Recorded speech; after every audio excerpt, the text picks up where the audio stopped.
With this idea, I may be able to get the one-up on Edelgard. This again.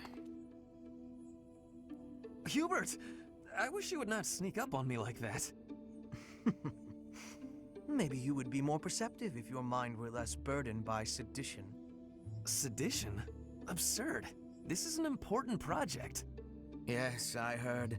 A new way to prove how superior you are to Lady Edelgard. She is not your rival, Ferdinand. She is above you. A noble like you ought to know his place. Anything is better than being a noble like you.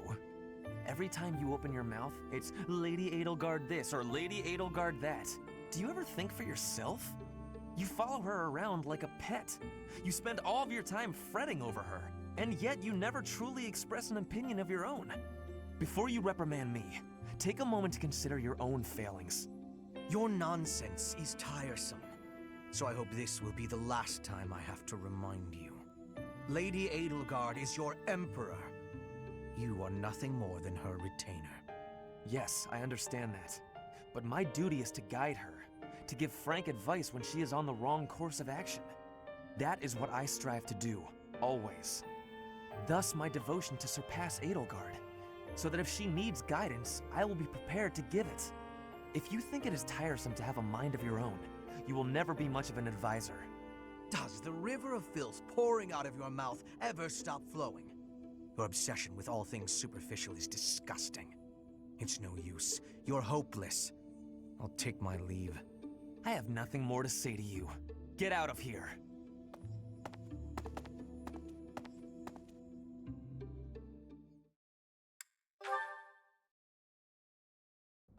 Show them this letter. Threaten them. Do what you must. Now go. Yes, sir.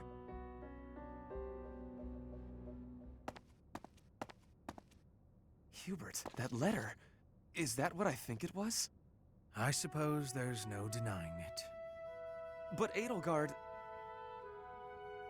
explicitly forbade me to send it. Yes, I know.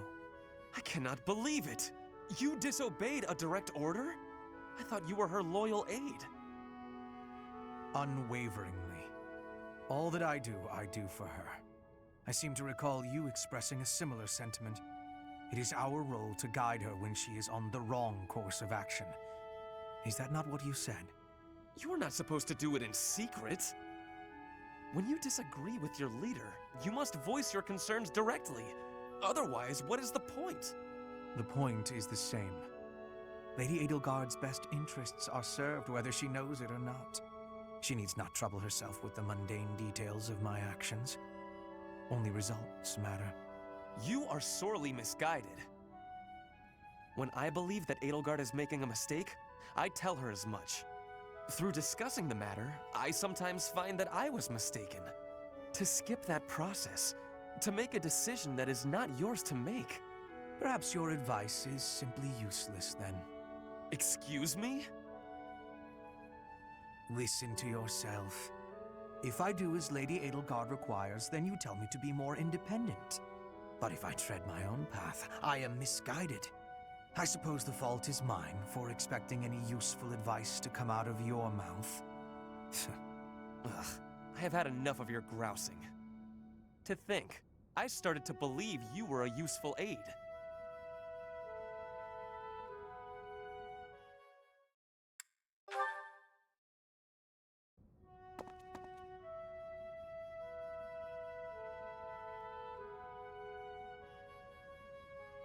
It's strange.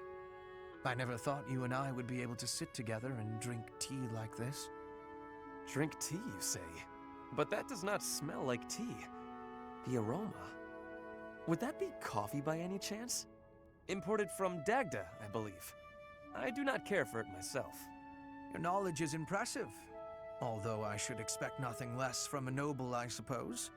Lady Edelgard surpasses you in nearly every respect. But I think when it comes to positivity, you may actually exceed her. Excuse me? In a way, it is merely a mask for your tactlessness. But even so, your relentless optimism, well, Suffice it to say that it is your best quality. What? You are constantly striving to grow as a person, to seek new knowledge, to push new limits. When others might get distracted or abandon their path, you never yield. In that aspect, at least, I think you are unmatched. Hubert, are you all right? Do you have a cold? Or the plague? Am I hearing a deathbed confession? It was only a compliment. There's no need for such dramatic exaggeration. Dramatic, you say?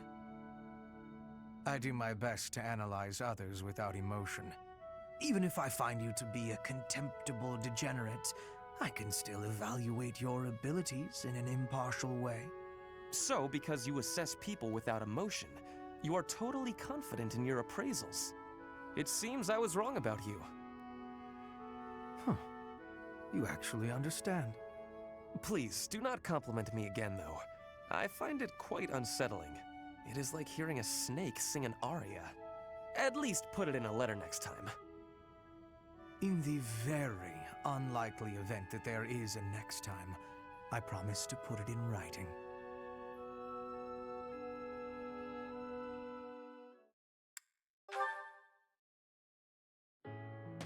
Hello, Ferdinand. Wait, that aroma. Your nose is as sharp as ever, Hubert. Yes, it is a bag of fresh coffee beans. Why did you buy coffee? You said you don't care for it. My stance has not changed. Drab, bitter, with that muddy texture.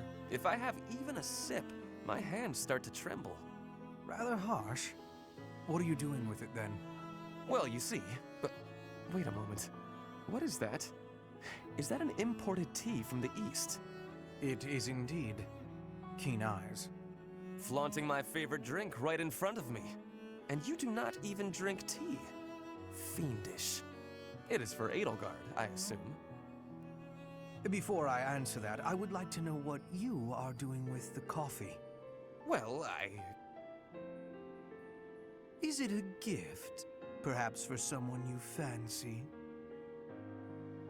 A gift, yes. For you. Who is the unlucky... Did you say for me? This coffee is a gift for me. Have I heard you correctly? Yes, that is what I said.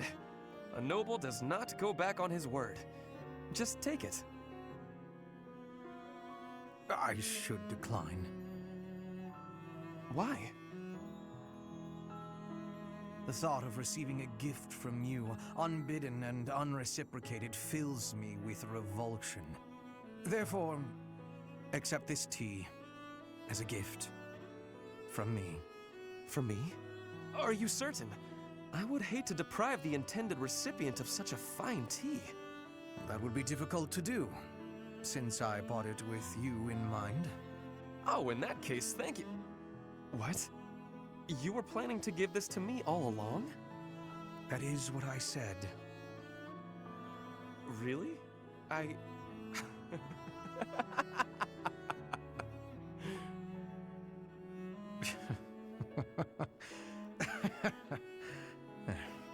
Only one thing to do. We must take a tea break. Very well. But tea is not what I will be drinking. Of course. I will make you some coffee. Then I will prepare the tea.